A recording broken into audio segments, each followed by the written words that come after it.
And we are live, honey. Hi, guys. So today we Welcome. are, sorry, just to let everyone know who watches this live and who watches this later, we are dealing with a little bit of lag over on Courtney's side. She did get new internet, but it's like very lagging. Hopefully she's going to stay connected, Satellite. but yes. Yeah. So, needless to say, there's going to be issues with our communication a little bit. So, please be patient with us. And we're just going to do the best that we can do. Yeah, I was so excited for it. I'm like, yes. And then like disappointed when I found out it could be interfered with the satellite and all. I was like, oh. Plus, you have storms coming, right? Or it's really cloudy out there. Yep. And I hear the thunder in the distance. So I'm like, yeah, Thor had to come today, man. Typical. So, today we are going to be discussing the hero archetype and its shadow. So, Courtney, do you want to tell us a little bit about the hero archetype from what you have discovered? Absolutely. I love this archetype and it gets so deep. So first, I do want to mention that each archetype has 3 different energies to them, and it's like a triad. The bottom 2 energies of that triad is the shadows of that hero archetype or any of them. And the top of that triad is what they're ultimately trying to balance and achieve by integrating these energies. So, like all archetypes, the hero has a shadow.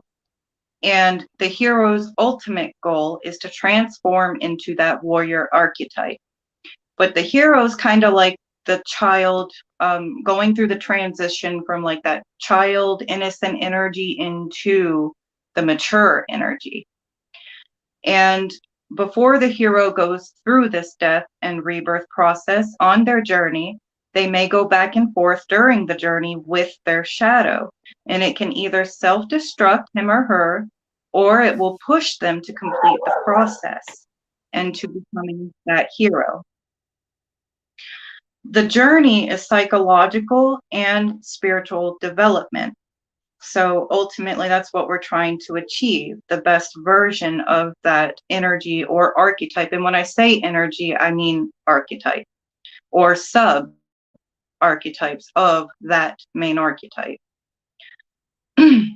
But so the hero struggles with things like insecurities, cowardice, inferiority, immaturity. And it represents the ultimate soul desire goal that is to be achieved through this transformation. Most do not, like in our days, accept like that call to adventure. So we're constantly trying to fill these voids with like stories of heroes and such, because like we mentioned in our previous video, we are all the hero of our journey, our story, right? So I wanted to discuss the 2 shadow aspects of the hero. I took notes, guys, because you know me, I got the brain of a bird, I'll forget. So the shadow of the hero can be observed in people daily, yet to them it is not seen clearly. The hero shadow, for example, can be observed in an insecure adult, or which we all have insecurities, right? One who sits on a throne or enforces power or will over others because of these inferiority or insecurity complexes that we are not aware that we have. in our psyche. So examples of that could be, you know, politicians, you know, waging war, even though they're hurting the earth or a different area of the world, they feel like they're the hero, right? They're doing right. Or a doctor, they save lives day to day, but also with this complex that they're unaware of, they could be prescribing medications unnecessarily. Or just those are different examples of how that could manifest in the hero. And sometimes maybe even make them look like the villain. So each archetype, as I said before, has that triad structure. Let's get into that. For the hero, their triad is the bully and the coward. And we're going to discuss these energies and what they mean or how they could manifest in the shadow of the hero. So after experiences, the hero learns their error of their ways always and sets aside their pride to face the shadow. But first, that has to kind of surface for them. It has to be like a reality hit. Thus leaving behind their immature ways and shifting into that ultimate hero and then transforming into that warrior energy later. But at some point when they're in this bully energy, they do not realize the price it took to achieve this at first. Now, we're unaware of the shadow, so keep that in mind until we are aware of it, right? So this bully shadow of the hero is that win at all costs type of energy. The energy when challenged, they can't let it go. It's that ego operating as a partner in crime with the shadow. And we can observe this. The example that I have is when Negan is introduced in The Walking Dead, okay? And Daryl kind of jumps up, thus resulting into the death of Glenn, or Rick telling Negan, I'm going to kill you, you know, and he's forced to almost have to chop his son's arm off or is humbled by this villain. And then he kind of shifts and it's like an ego shatter of this energy for the hero, or a superhero trying to fight evil or crime at the expense or cost of innocent people. And then later they realize, well, you know, oh my gosh, I caused this due to my pride and ego. That complex, right? So it's when the ego wants to flaunt the heroic nature. When the hero stops to think of everyone else before letting the ego take over, that's when they have integrated this. And it's usually during that death of that shadow ego complex. And I just want to say they believe they're doing the right thing with this too. None of it is badly intentional. You know, they're always thinking they're doing the right thing. And we're going to explore that more too, because I find that interesting, because a lot of people kind of view the shadow as like, oh no, you know, this negative or bad thing. And it's like, but it's teaching us. It is our greatest teacher, our greatest liberator.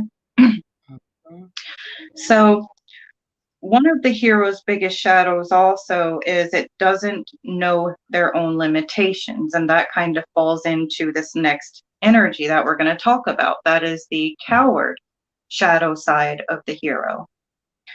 So this side is overly reluctant. You got it right. Reluctant. Am I saying that right? Okay. Yes. Thank you. Overly reluctant to face their fears or challenges, or I mean, they could even be seen as lazy or unmotivated. They run from conflict, and this is to the extreme. It's like the polar opposite of the bully, whereas the bully jumps on that bandwagon and they're like, as Rachele would say, on that crusade, you know, I'm the good guy, I'm going to show it, I'm going to fight for it. Ow.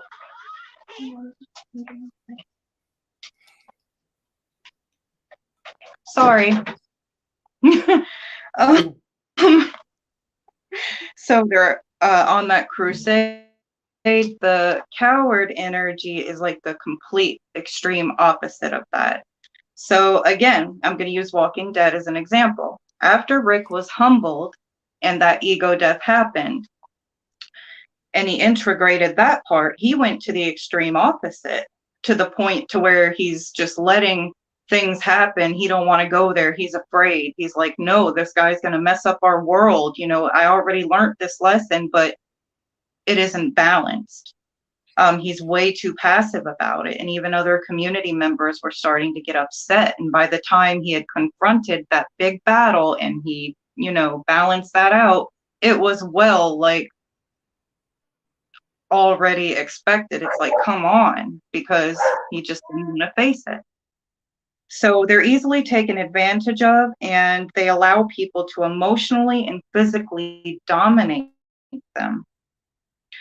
And you could also use Carol as an example before her character growth, right? She just kind of, okay, was a yes sayer, a follower, and then she kind of balanced that out when she had the wake up calls and had to step it up, right, in order to survive. So, and this character often can relay their shadow or project it by being verbally abusive when they finally explode from holding all of that in. So to balance these energies and know when to react in that middle path and in your own power and to be that hero energy, we have to balance these two shadow aspects of the hero and become who we're supposed to be. When we are operating in these energies, and I think we can all identify certain times in our lives where we were both of these energies, right? There's times where you felt you should have spoke up or said something and it made you feel bad inside, even though you acted, oh, it's no big deal, you know, around them. But later you're like, I should have said something. Or where we kind of, I call it temporarily insanity. You know, I call that for my actions where I've identified the bully part, where it's, you don't think you're being the bully, but you're on a crusade and you're like, I'm right, I'm the hero in this, and you got to flex that heroicness. I think we've all been there. So the key is balancing that and recognizing that as the shadow. And I think that's a beautiful thing. Also, if the person does not learn or integrate these things, it can look like that victim mentality or that overly, you know, those comic book villains where they're just in so much pain that they're just like, wah-ha-ha on the world, wreaking havoc. It could destruct you in one of those two ways. And if we learn, then we learn to balance it, thus becoming the hero at the top of the triad. Thank you so much. That was so much information to digest. But when we think about the hero, how many movies, I mean, pretty much like all movies have like the hero, right? Yeah.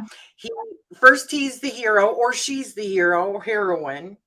Then she goes through or he goes through something that makes them change their perspective. And then Right. knock them down, and then they learn the bigger lesson. That's why they're the hero. Now that could be like start off as the villain, look like the villain, or it can start off looking like, let's say, Mission Impossible or Top Gun. I don't know why Tom Cruise, he's always like playing like that hero, you know, the man who comes in, or I mean, even Right. love stories. I mean, like all kinds of things. And then they have to learn, well, wait a minute. I guess there is a different perspective here, right? Right. But so we want to put this in with tarot. So what cards automatically do you think of as like shadow cards right out of the gate? For me, Right out of the clearly, gate. Oh, go ahead. clearly the devil. And I think that when the devil reveals itself, that's why we have then the tower moment, because everything comes crashing down. But the tower is actually, like you just said, the shadow is our biggest teacher. It is truly our liberator, because the only way that we're ever going to get to enlightenment is through both the light and the dark. It's the integration of both. And we play these roles out. Absolutely. We play these roles out every single day. I truly believe, especially like the hero, because I believe that the hero is like the most powerful one.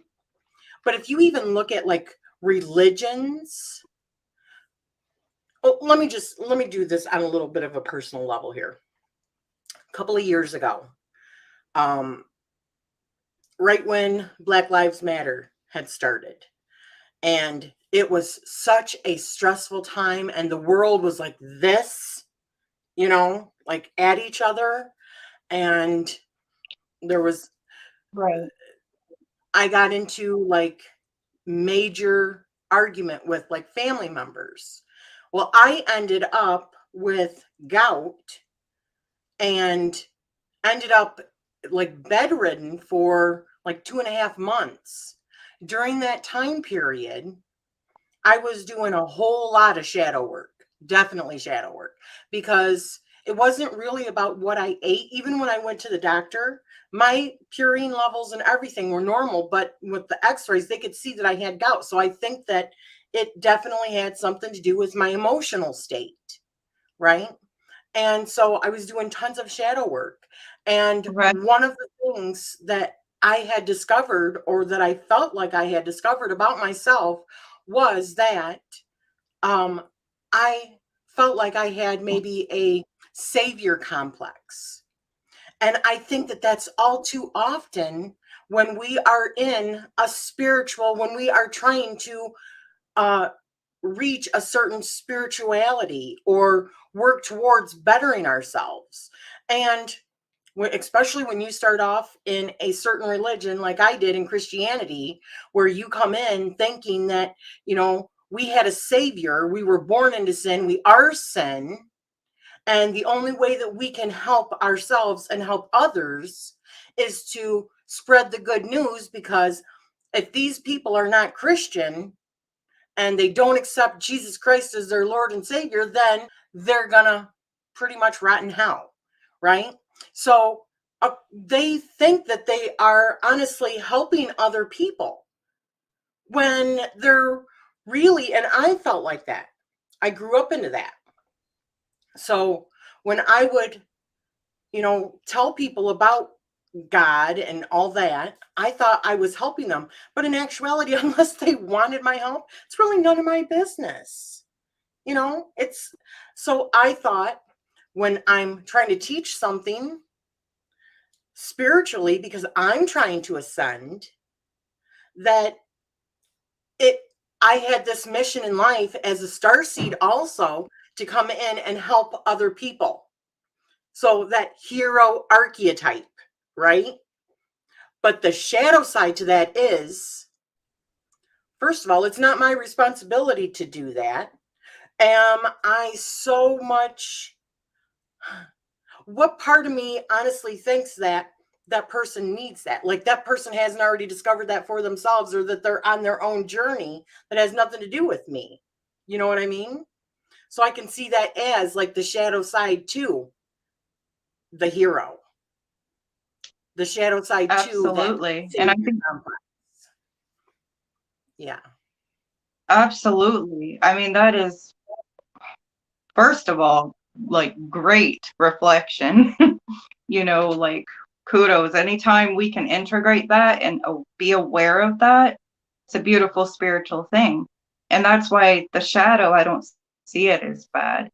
And Right. I mean, I've definitely been in that energy many times before.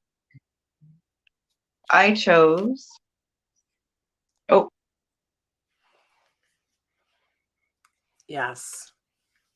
I also chose the chariot for the top of the triad for the actual hero, because I believe, you know, that success, you're moving, you're getting over them obstacles, you're now flowing to become that warrior to victory.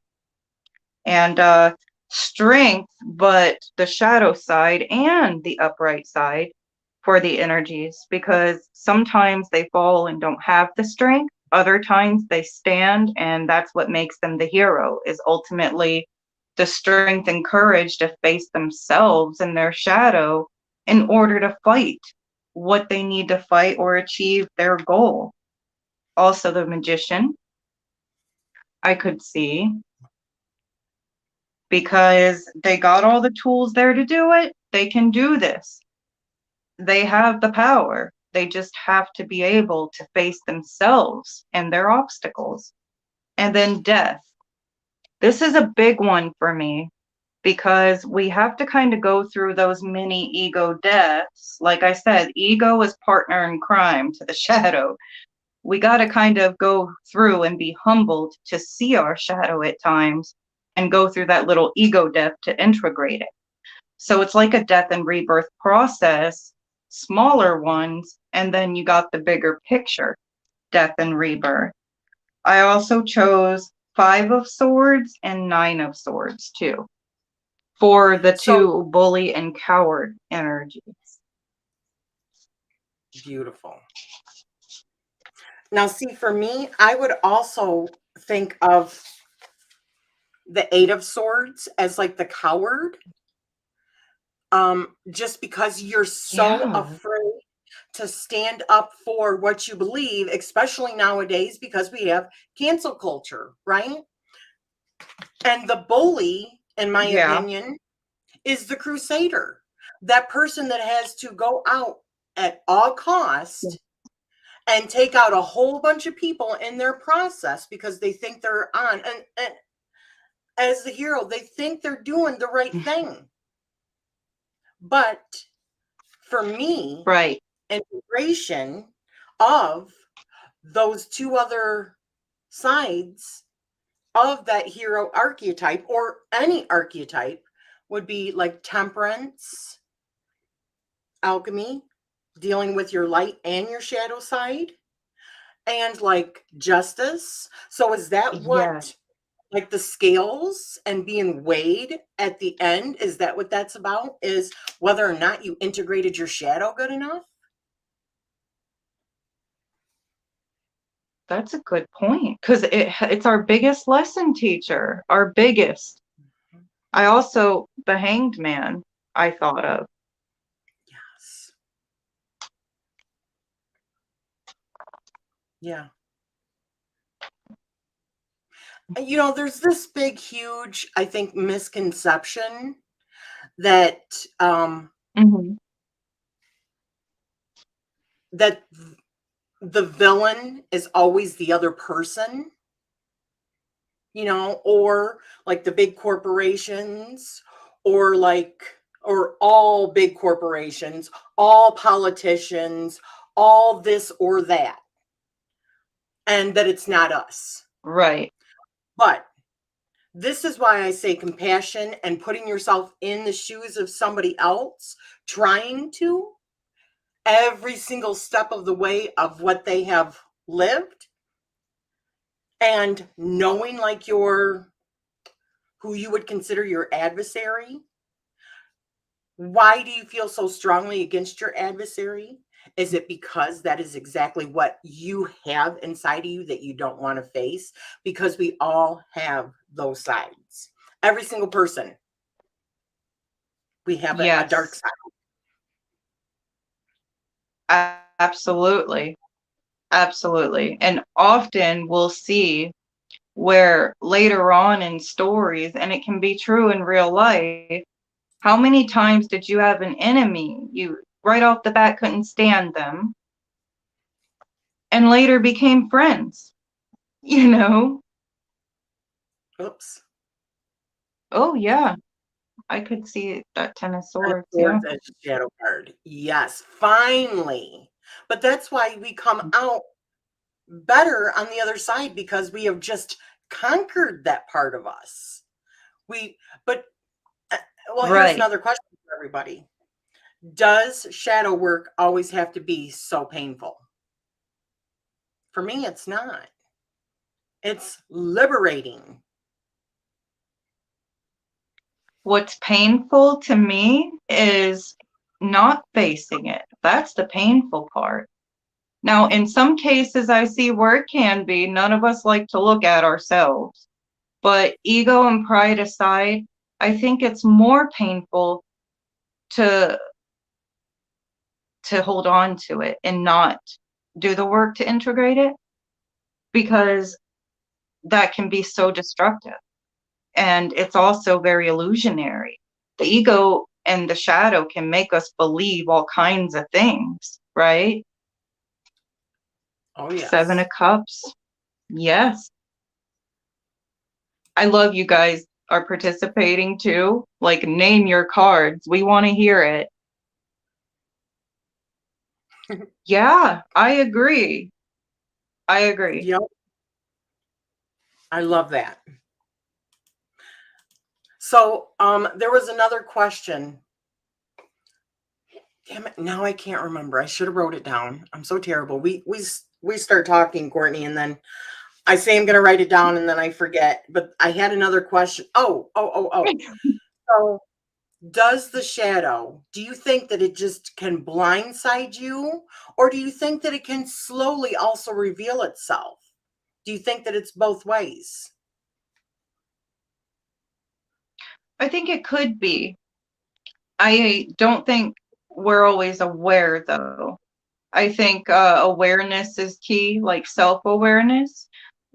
Reacting versus processing, I guess, if that makes sense. Where Yeah. if we're kind of in a energy of just reacting,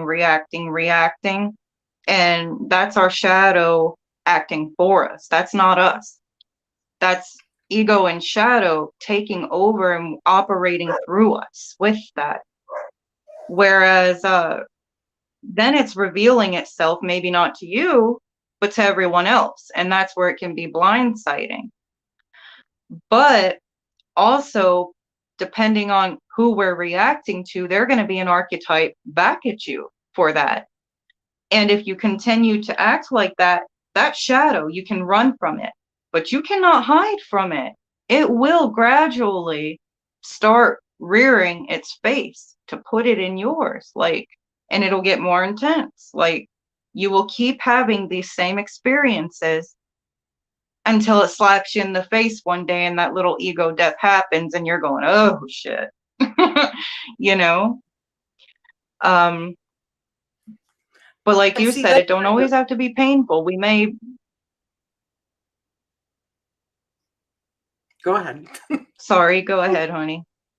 Oh, I was just saying, it don't always have to be painful, but sometimes it's painful if we look at what we did reacting out of the shadow and we're like, I reacted like an ass. And that's what I call temporary insanity. Like, that's my excuse for when I did it.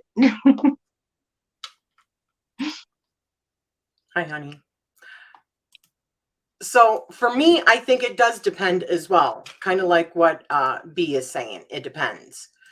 I think sometimes, Right. yes, something can just like, woo, like crash, like smack you in the face, kind of, wow, I didn't see that coming. Or like a shadow that was buried so deep that something happened and it just brought it out, right? Like a traumatic event maybe that you Yep. had when you were younger, you had experienced, and then you forgot about it or something like that, and then some sort of voice or a person or an event happened and it came crashing back. However, I also think that Yeah. it can show itself repeatedly, and little by little you start to catch on, and that helps the process of discovering that shadow. So it can, like, piece by piece, like you said, it will continually get worse over time if you are not paying attention, right? You're not on the journey of Right. self-awareness. Right? But I think it's also on that journey of Exactly. And you know, I self-awareness think where that it comes out really bad. Sorry. right, yes. I also think it's a big like illusionary trick of like we want to kind of reflect out to the world, project out to the world. It's the world's fault, you know, type of deal.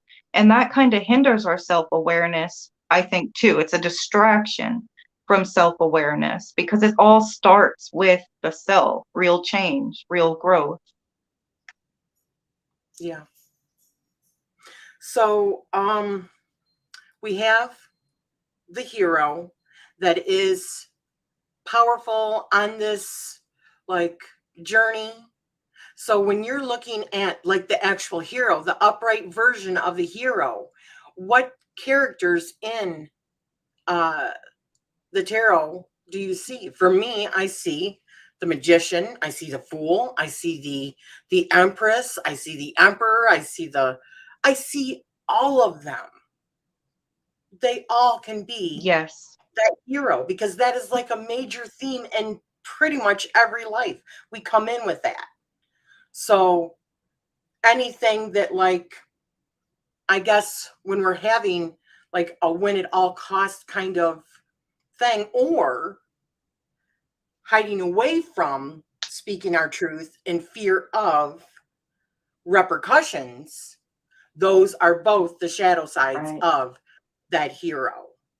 So the best way for us to Yeah, integrate then would be more to, do you think, walk a middle path? Because let me even go a little bit further. I think that the shadow is Democrats. I think that the shadow is Republicans. I think that integration would be trying to reach across the table and work together in order to see things done instead of being in a prideful position where you won't even listen to the other party because they're the other party. You see what I'm saying? absolutely. Absolutely. I think that middle path, that balance, you know, that like you said, like temperance or that justice kind of energy, like that balance. That's kind of where you want to be, in my opinion. Yes, blaming moves the responsibility away from you. Yes, exactly. Right. You know, Queen of Swords is a hero to me. Yes. I could see that. Absolutely. She can also be a shadow summer. Yes, absolutely. Yeah. Every every card can be also the shadow. Honestly, they all can be. Right.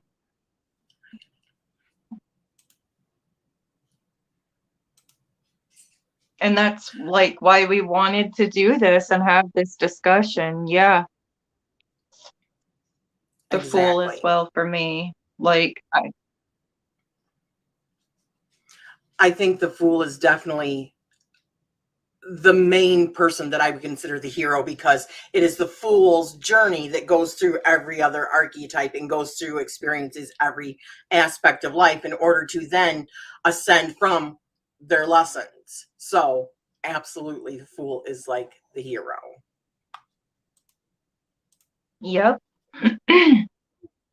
Yes, agreed. Yes. It's just really counterproductive, right? Be mindful of your own self. Mm-hmm.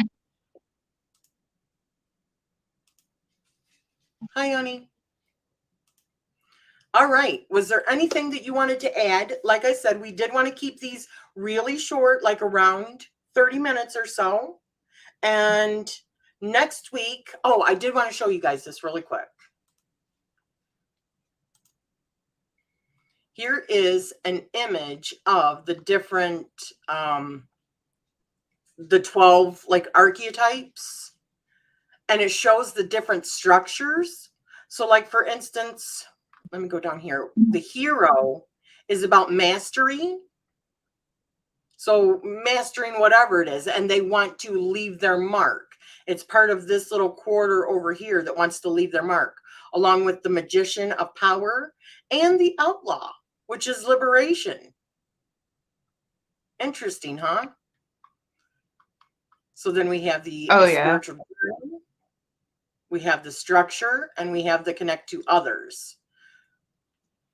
So Cortney, you have much more experience with the archetypes, because this is something that Cortney's wanted to do for like 2 years now, you guys. Seriously, we've had so many things come up, but archetypes has been one of her main things for quite a while. She even had a guy on her channel talking about who had talked about all the different archetypes, and one of her favorite video games, which was Silent Hill, right? Yeah.